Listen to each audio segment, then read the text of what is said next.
Hi, welcome back to Tiny Classrooms Live.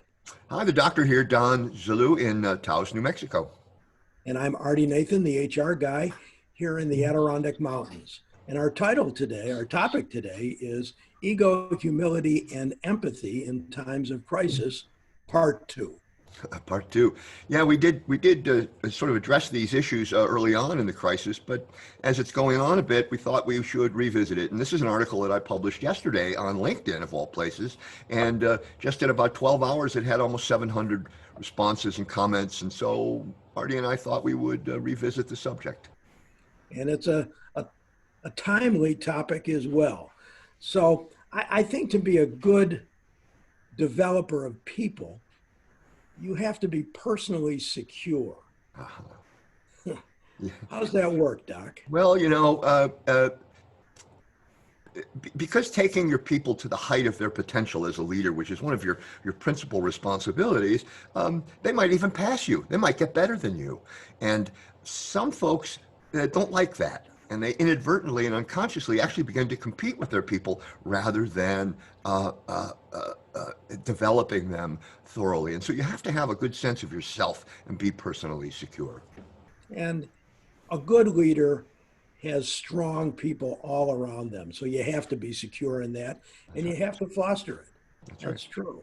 That's right. Leaders have to put empathy ahead of authority. Now, this is an interesting topic because most leaders have worked their entire career to attain some level of authority, and they're probably not willing to give it up so easily. That's right. In that case, good leaders really are just as friendly with the janitors as they are with the chairman of the board. And that's a personally secure and a very aware leader who puts empathy ahead of authority.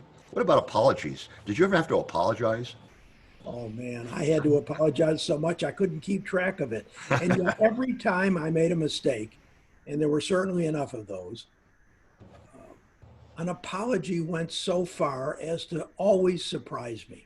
And it is a way to put people at ease with what you're doing. It's empowering them Yep. to react to that and to deal with you on that level. And I think it's a good way to always clear the air and keep going forward. I think, and we've talked about trust a great deal, and it really contributes to continuing growing trust, doesn't it? And in most instances, people you work with will know as much or more about the specifics of the details, specifically about their job, as you will. It's foolish not to bow to their expertise. And when you come up with something new or you're faced with a different problem, sharing it with your people, Hmm. getting them all engaged in dealing with it, and learning and realizing that two heads are always better than one Hmm. is a good way to lead. And people appreciate that. That's absolutely right. And true leaders, they don't have fragile egos, do they? You know, No. they recognize that no single person can have all the answers all the time. And if you're a jerk, you're a jerk. People may call you on it, but it doesn't mean you're a bad leader. It just means you made a mistake and you get past it. That's right. That's right. And aren't good leaders, in your experience, certainly in mine, good leaders are very teachable. They always want to learn. They're curious. They're open.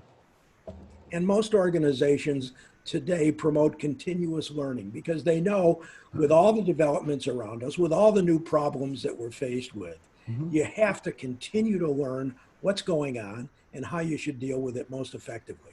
That's absolutely right. And we both know that good leaders, look at others as their equals, not as their subordinates. And I'm reminded of, you remember the Steve Jobs quote that's so famous: you don't hire really smart people and then tell them what to do. You get out of the way. In these crazy times, there's no one person that's going to know everything. There's no one person that's going to be able to lead in every situation. Hmm. And having an inclusive management team or departmental group is the best way to get through these kinds of problems and move ahead. That's right. And so back to the issue of empathy, that can come from asking questions. What a powerful leadership tool asking questions are. And so many folks pass on that issue.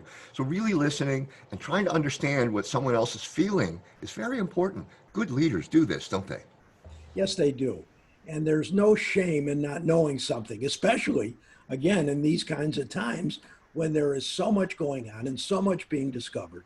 Mhm. And a good leader leverages all of the group around him or her That- to keep going and make sure they're doing the right things. That's absolutely right. And so, this is an interesting issue because leaders can take charge without always being in control. And a lot of folks in leadership roles confuse the two things, and they think that by taking charge, they have to be in control. And that's the exact opposite of what's true. Control and authority are not what they're cracked up to be. That's right. Have you raised kids? I have. So what as a good leader, as a great leader, you should value most candor. Tell me the bad news. I won't bite your head off. Tell me the bad news, and I won't start looking for someone to blame. So the biggest risk you run as the CEO of any company is that you'll never hear the truth again if you're not open to being spoken to and told things. Leading is tough in good times and bad. And this is the kind of topic that once you get it, Hmm. it will help you to be a much better leader. And that's why we're addressing this again this late in this pandemic, Yeah. because things are continuing to go on. There's no new normal that has been achieved yet. And so managers have to continue to to show empathy and to ask questions and to be open and approachable throughout. That's so true. You know, in establishing authority, you have to, as a leader, establish authority, but at the same time, you've got to encourage input and consultation. What about that idea, that issue, Artie? I know you've dealt with it. Yes, it starts with being comfortable enough to say I was wrong Yeah, or I don't know. yeah. And then opening it up to your group and saying, let's look at this together. Mhm, Let's understand this together. Maybe we can all figure this out together. mhm. And that is a powerful way to manage. And it shows people that, again, you trust them, that it is respectful here, and that they have opportunities to shine. That's so true. And we kind of generally expect the CEO to be incredibly energetic and to bring a sense of vitality to life and to a problem. And they're supposed to be very clear thinkers, so they make decisions and they instill in people a sense that failure is not something to be afraid of. So what about you, the people we're talking to in this video? But what about your experience with that, Artie? Well, look, if you're tired, you should admit it. Yeah. Just like you want the people that are working for you to say that they're tired or they're confused or they don't know. And again, this type of openness builds a stronger team and helps everyone to be better. It certainly does. And it's very, as a secure, empathetic leader, it's very important to restore the confidence inside of the company. And something like this pandemic can really shake a company's confidence, can it? You want to Yes, it give, can. yeah, and we've said before, we give people a goal and a target. So talk about that a little bit. You know, managers like to think they know everything. Managers like to think that they're always right. Hmm. Managers like to think that they're invincible. And what we have learned over the years is that teams are invincible. Hmm. A group of people working together, fully engaged together, Right. are usually better than a strong leader and weak subordinates. So, leadership is tricky. And in these times, it may even be trickier, but the basics are still there. Be empathetic, be open, be honest, be authentic, and you'll That's probably move forward. That's absolutely right. Again, reiterating the idea that a leader is really leading a series of teams, not just the people that report directly to him. So one of the things that's very important is you say to your people, you can make a mistake. That's the way we all learn. All I ask is that you always come back to me uh, the moment you've made a mistake so we can quickly sort it out. Don't give me a big surprise. Let me help you overcome a mistake. Look, these are the kinds of issues that you have to deal with at every moment Yeah. in leadership.